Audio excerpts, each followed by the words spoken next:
So the first thing that I would do is I would for sure look at that personal budget, that personal financial statement, and see exactly where I'm at. Then I would become a student. So listening to podcasts like this, listening to Bigger Pockets, listening to, just kind of putting some of the free stuff out there, YouTube's.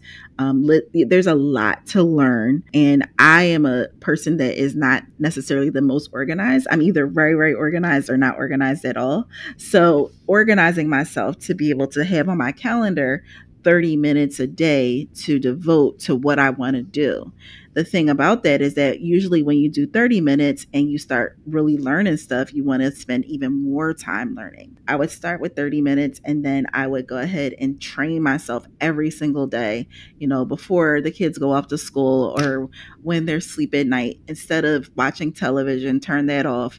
Let's go ahead and learn something new or learn something about what I'm interested in doing. So that's what I would do. And then the third thing is to really connect with a realtor or someone who can advise you on the financing, because a lot of these deals can be done if you are the master analyzer, so you know your numbers, and you are able to, get the lending together. So, yeah. I think those are really good steps that anyone can take to get started. And then lastly, I just want to ask, what are 3 rookie mistakes to avoid? Definitely contractors, right? So we can get started in talking about the crazy world of contracting, right? But with dealing with contractors, you want to go ahead and make sure that you are knowledgeable enough to employ them. Especially with me working with women, a lot of women are like, I don't know, I'm just gonna. No, you need to kind of educate yourself enough to be able to speak their language. Now, I'm not saying that you need to know how to rewire a house, right?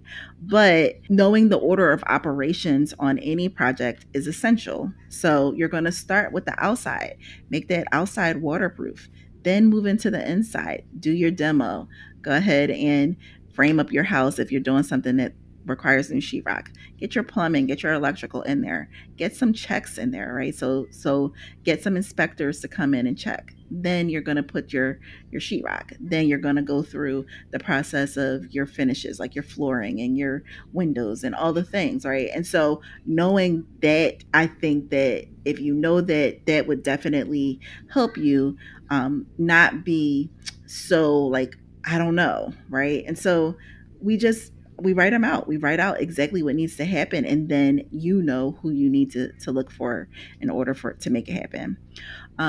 Rookie mistake number 2 is perhaps over leveraging yourself, for sure.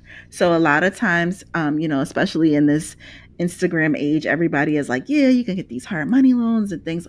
Oh, you can max out your credit cards and purchase real estate with that. And I don't subscribe to that because I've been maxed out on my credit cards. And so what I suggest is that you leverage business credit. So one of the things that I teach the women are to establish business credit for their businesses so that they are able to go ahead and be able to use their business credit once they do invest in real estate. So once they go ahead and invest in real estate, you're not using your personal credit.